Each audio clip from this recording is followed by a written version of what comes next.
പ്രിയപ്പെട്ടവരെ, KSTA സംസ്ഥാന academic sub കമ്മിറ്റിയുടെ നേതൃത്വത്തിൽ നടത്തുന്ന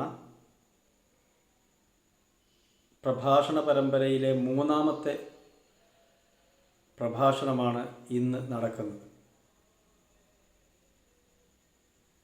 ജൂലൈ 11 ലോക ജനസംഖ്യാ ദിനമാണ്.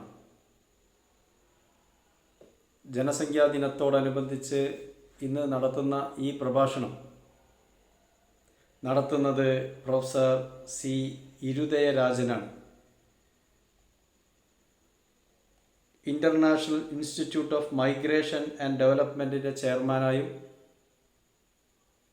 നൊമാഡ് തീമാറ്റിക് വർക്കിംഗ് ഗ്രൂപ്പിൻ്റെ ചെയർമാനായും പ്രവർത്തിക്കുന്ന അദ്ദേഹം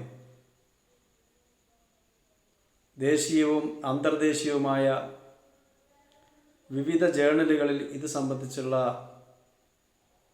ലേഖനങ്ങൾ എഴുതുകയും പബ്ലിക്കേഷൻ നടത്തുകയും ചെയ്തതാണ്. അദ്ദേഹത്തെ തന്നെ ഇന്ന് KSTയുടെ പ്രഭാഷണത്തിന് കിട്ടിയതിന് വളരെ സന്തോഷമുണ്ട്.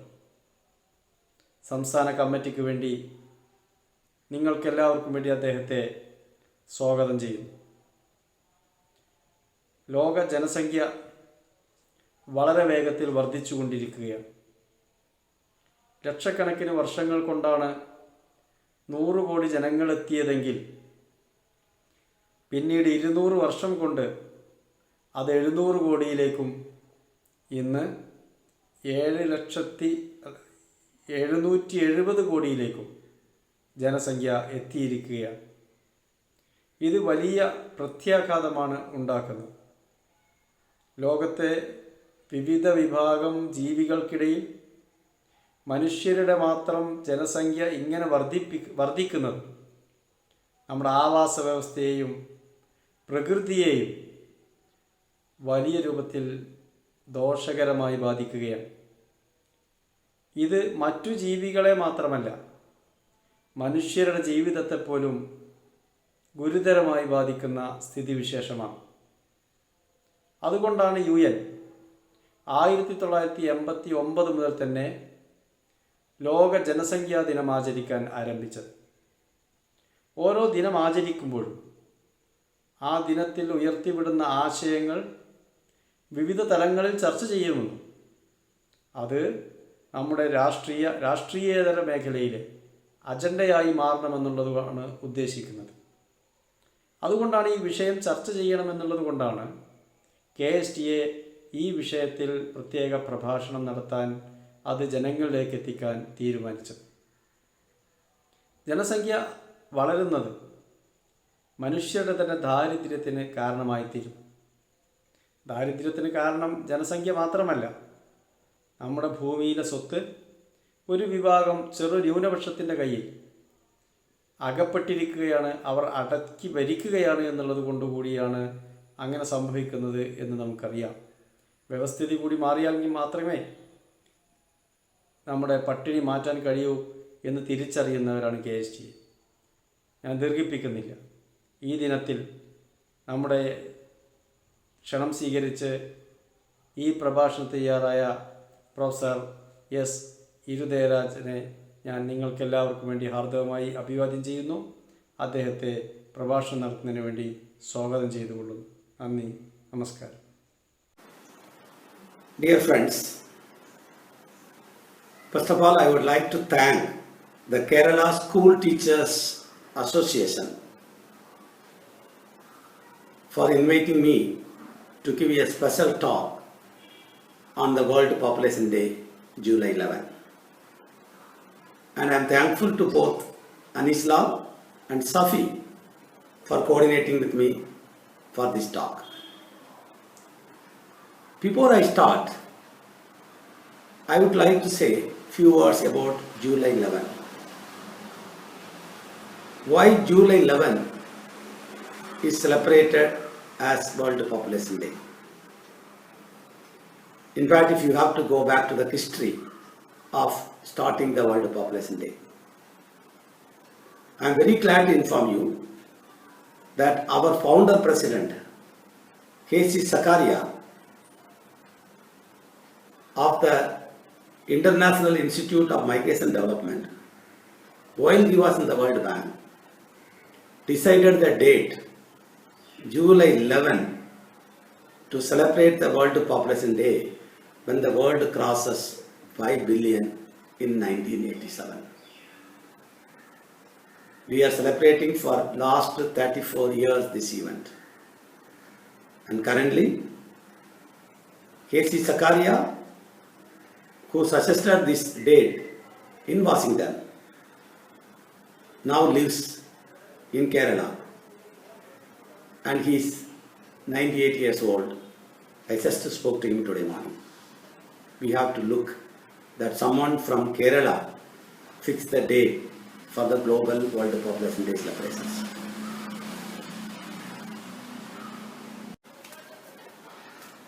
As I said earlier, 5 billion is the mark of the World Population Day in July 11. But if you look at it globally, let us look back how the population in the world is growing. For example, as per the data what we have, 1 billion of people globally was recorded in 1802. And it reached 2 billion in 1927. That means it took 120 years to double from 1 to 2 billion. And then we reached 3 billion in 1960. So 1 to 2 we took 123 years. And 2 to 3 adding 1 billion we took just 33 years. That indicates we were growing very fast. And it increased to 4 billion in 1974. Again we took 14 years to add 1 billion.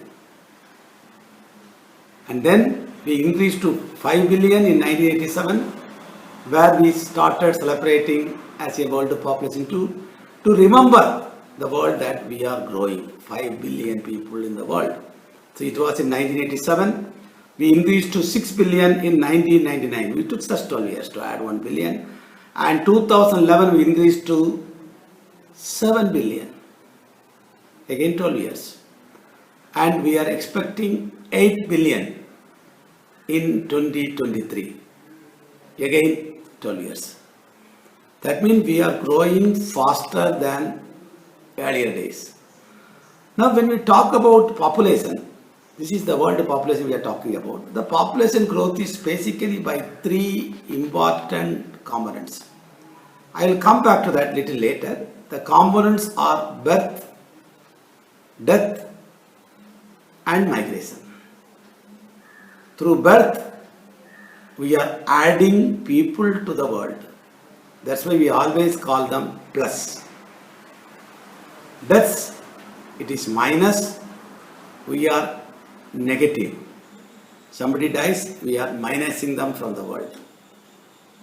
And then plus or minus migration. Migration can be positive, migration can be negative. For example, 100 people are leaving from Kerala to Dubai. Kerala lost 100 people for the time being, and Dubai has gained 100 people. This is something we should keep in mind. So the birth is always plus, death is always negative, migration can be either positive or negative. Let me come back to the situation of India. Now India, we had 361 million people when India in 1951. So in 1951, after we got independence, 1951 India reported 361 million and it increased to 846 million in 1991 and we reached 1 billion of people in 2001. World had 1 billion in 1804. The whole world had 1 billion in 1804. India alone had 1 billion in 2001. And 2011 we crossed 1.2 billion. 1.2 billion and we are expected to reach 1.6 billion around 2050. 2050, India will reach close to 1.6 billion. What about our neighbors? China. Currently, India is equivalent to 17% of the world population. That means out of 100 people in the world, 17 are Indians. Out of 100 people, 17 are Indians. If you include China, a major population giant, we call them. Today, China is number one in terms of the world population size. So, if you include them, another 16% of the world population will be between India and China. That means India and China together will occupy 36% of the world population. That means out of 3 people globally, when you meet, one person is likely to be either Indian or Chinese. Very, very important point to understand. We are holding 36% of the world population, these 2 countries. So we are powerful, these 2 countries, in terms of population size. Are we powerful in terms of economics? Are we powerful in terms of military power? Powerful in terms of our voice globally? I think these are the things we should discuss more. Not in this lecture, but in your own circle. Are we number 1 and number 2 only in demography? And today, when I talk to you, China is number 1 in the world in terms of population size. And India is number 2. Of course, India is waiting for quite some time to take over China to become number 1 in the world in terms of population. We are all waiting when we will be number 1. Everybody wants to become number 1. If you run a race, you want to be number 1, get gold medal. Number 2 will get silver medal. Number 3 will get bronze medal. Other people have no role. 100 people even running, there's only 1 person will get the gold medal. Now, till now, China is getting gold medal in terms of population size. Number 1. And we want to get gold medal at least in population. Yes. When we are going to get? As per the latest data, India will overtake China in 2027. Another 6 to 7 years from now, because 6 to 7 years are crucial. But within 6 to 7 years, and most of you can celebrate that India is number 1. I think we all will be alive to see India overtaking China in terms of population size. And that time, population will be close to 1.3 billion. That's important. So we are ready to overtake China. Now, when we talk about population, there are 2 important components which affect population. One is births. Second is deaths. Why we took 130 years to increase the population from 1 billion to 2 billion? Because we have equal number of births and number of deaths.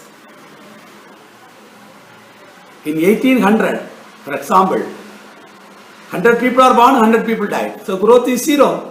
So there is no growth of population. There is no growth of population. That's why the population took 1800 years to get 1 billion.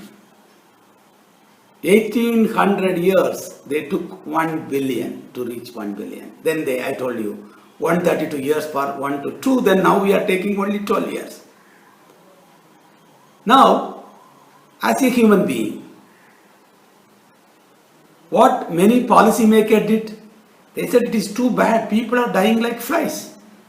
We are seeing people are dying now during COVID-19. We saw a lot of people died. Indian government says close to 400,000 people died due to COVID. But some people have died post-COVID complication. Maybe the number is not correct. Many people are saying this is more than double. This is not the correct number. Many people are dying due to COVID in India. They are not reporting properly. They are not reporting in China. Everybody talks about underreporting of deaths. But please remember, every country in the world want to reduce deaths. So what happened, if you look at it historically, between 1900 and 1950, all the countries in the world were putting policies and programs to reduce death rates.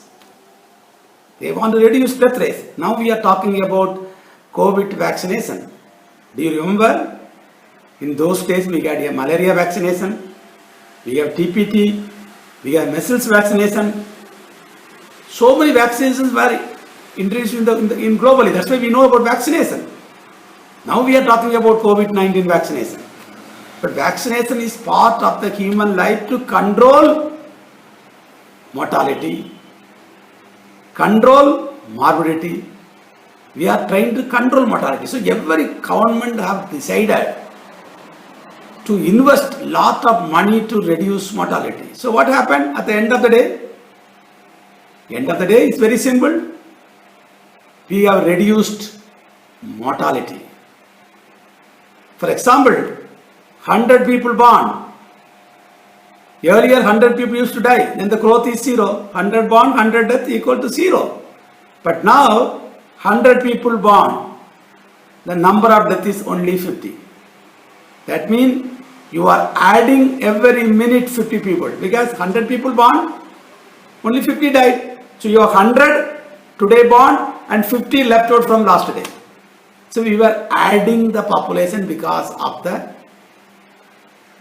birth increasing one side and the deaths declining the other side. You have two-way process.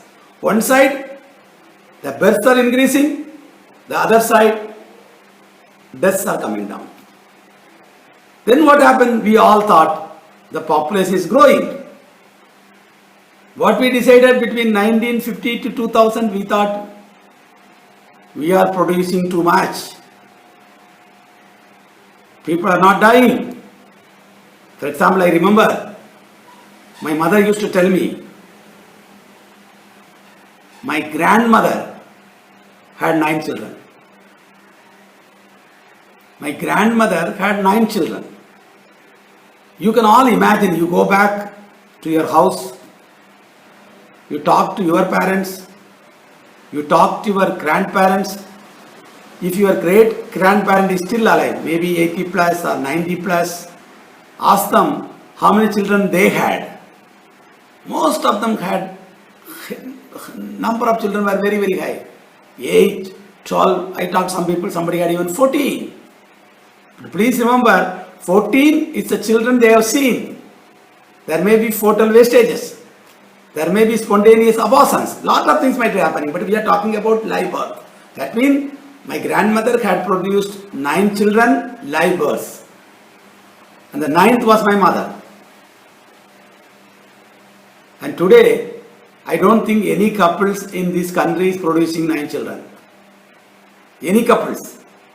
I'm sure people who are listening, the teachers, I don't think you have any teacher currently having 9 children. In fact, very few of you will have even 3 children. 3 children is abnormal in Kerala today.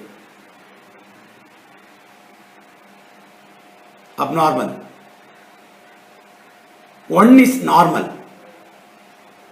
2 is new normal. And 3 is abnormal. And many couples want to have just one child.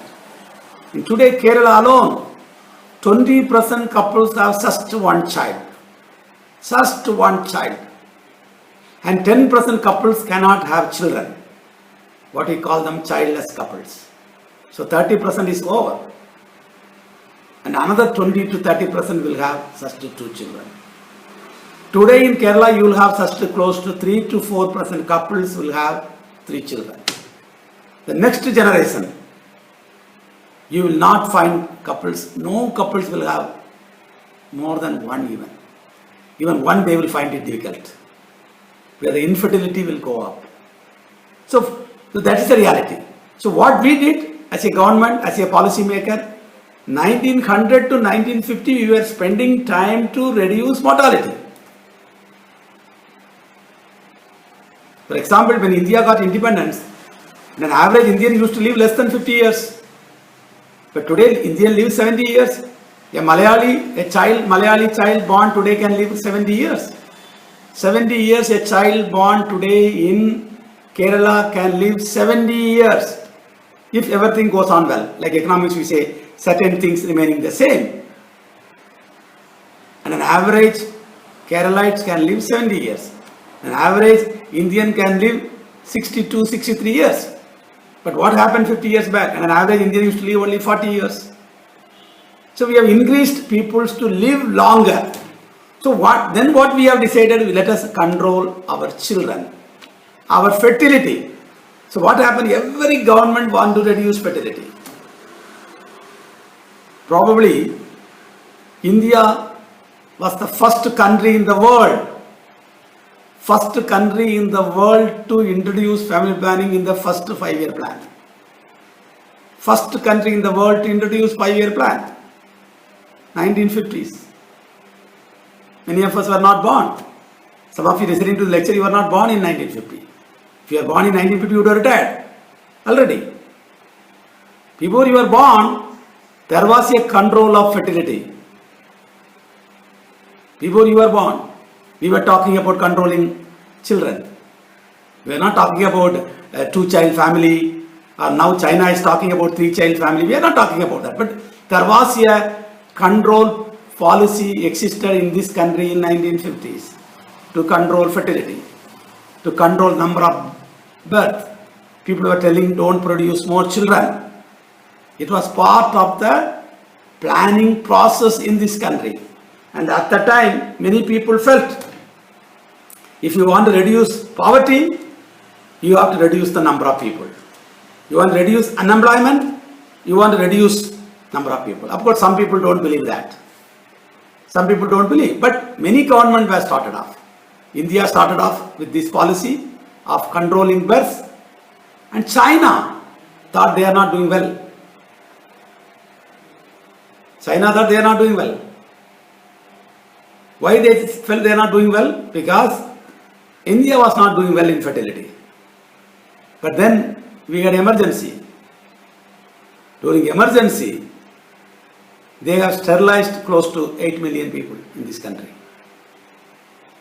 So they control the population during the emergency. So what happened? If you control population, the fertility will take more time to come down. But the political party which played a role will come down soon. And we have seen that. Party lost elections after the emergency. Then of course they came back to power very shortly. But then if you want to control population, sometimes the political party might lose elections where people don't like. But now it become normal. And when India had this, in 1979, China introduced 1-child family. That means no couples in China can have more than 1 child. What is the impact? Everybody wants to have a male child. Then they have to abort the girl child. If they want to have a second child, they have to hide. And today, China is talking about 3-child family. They had 1-child family for quite some time. So many years. They have controlled fertility. They reduced fertility. We know that. We have seen that.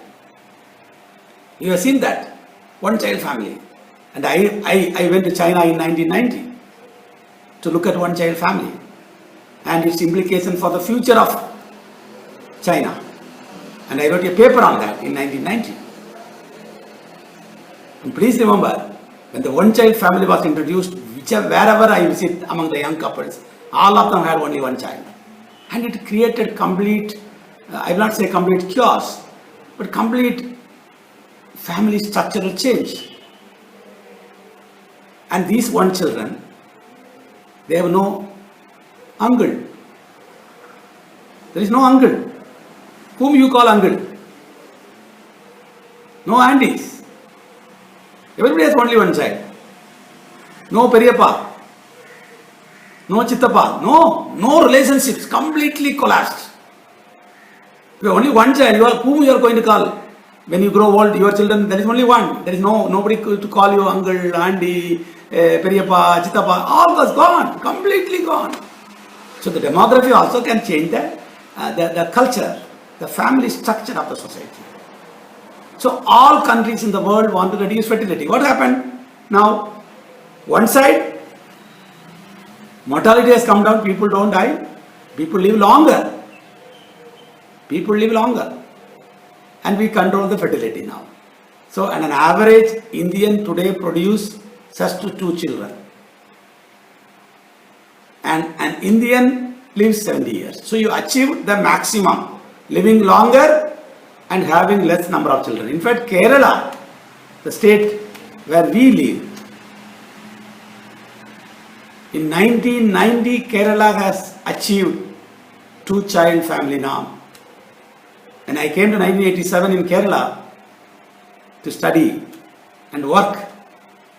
Only one district in Kerala had high fertility. That was Malappuram. Only one district. Otherwise, Kerala was a clean state with low fertility. Clean state with high fertility. And globally it happened now. Every country has low fertility and low mortality. When you have low fertility, low mortality, the population has to grow. Population is not growing. Because the number of children born has come down. My grandmother had 9 children. I don't think my granddaughter will have 9 children. My grandmother had 9 children. But my granddaughter will not have 9 children. A change in few generations.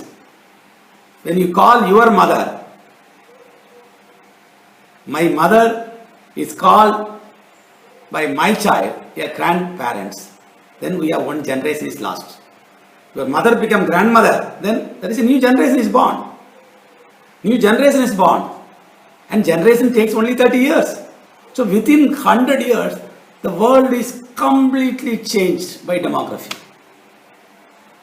Now what happened? Because of mortality control, fertility control, what we are doing from 2000 onwards, we are trying to control migration. Everybody afraid of people. Everybody afraid of people, including America. Not only Kerala people don't like other state people coming in, lot of workers are coming from other states. Even America don't want other people to come in. That's why the last election, Donald Trump said, America first. Indirectly what he said was America is for Americans.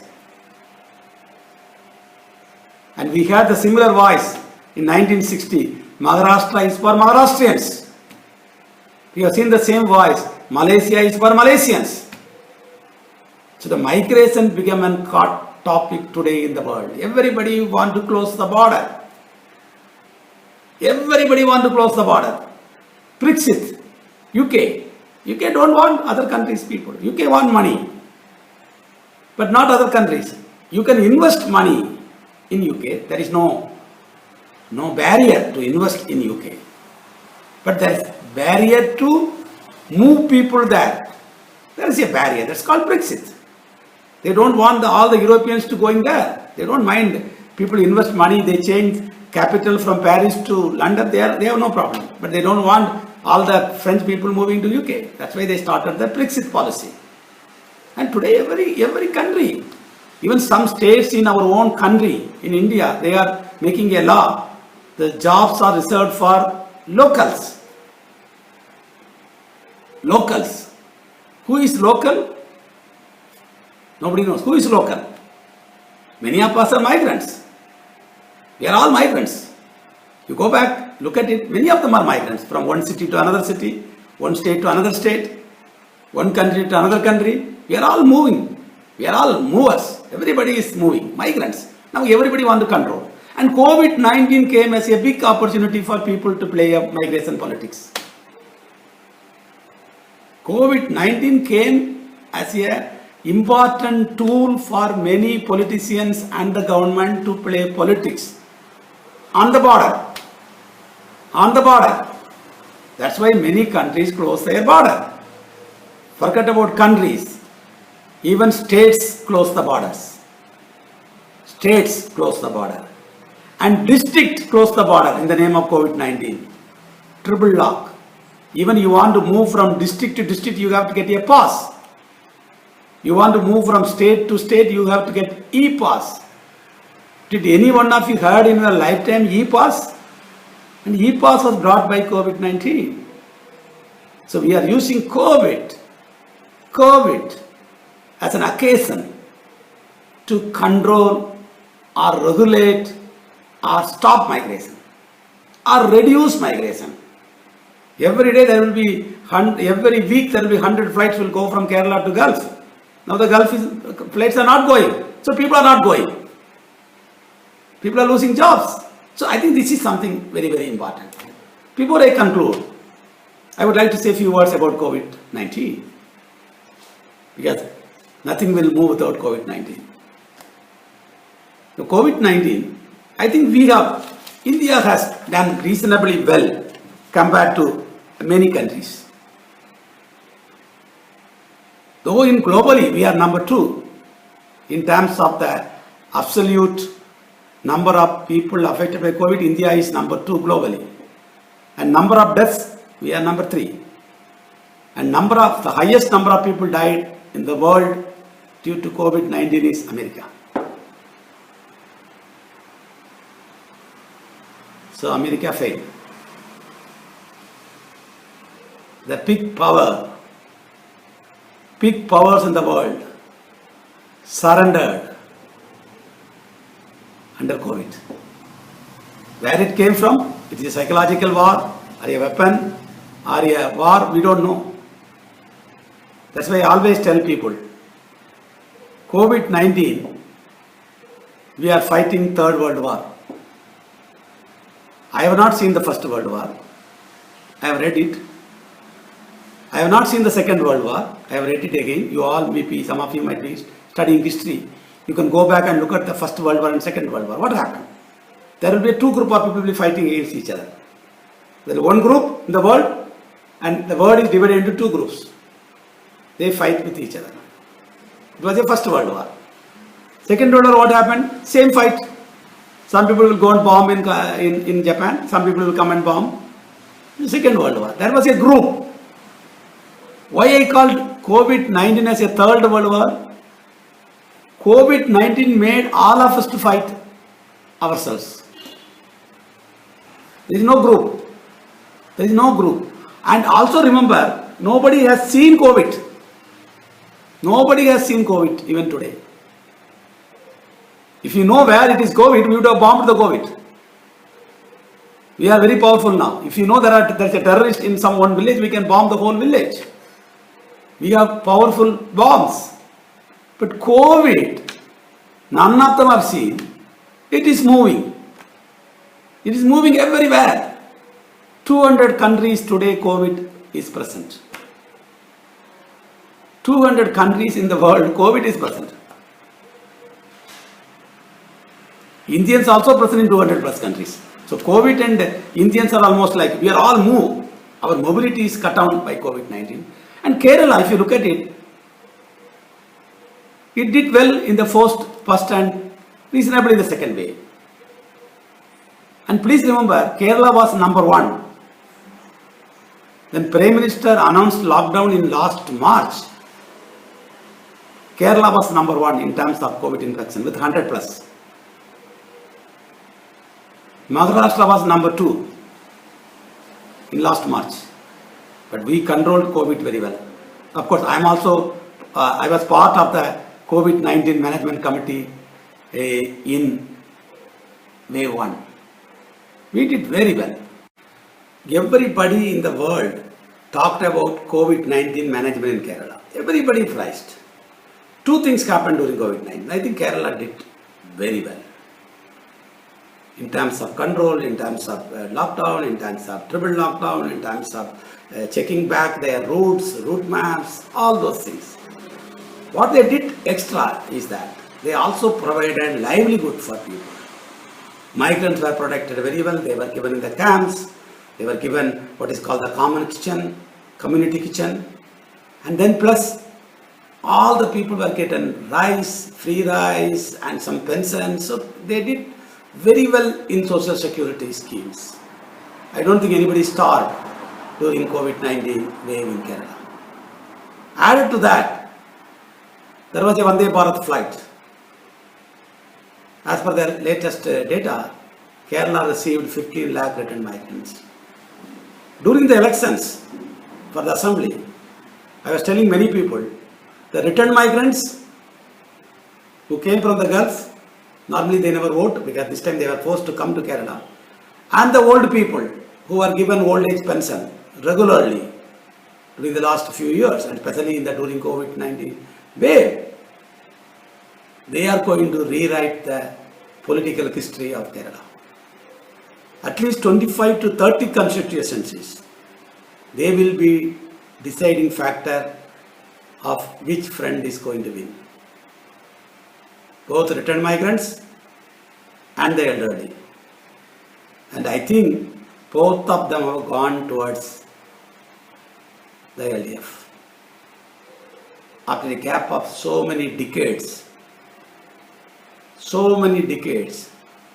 we are having the government which came back to power second time with the same leader. I think this has to be told, this has to be propagated. COVID played a major role for the government to come back to power. I think we have to talk about that. Thank you very much for listening to me. All the best. God bless you. Take care. Stay safe.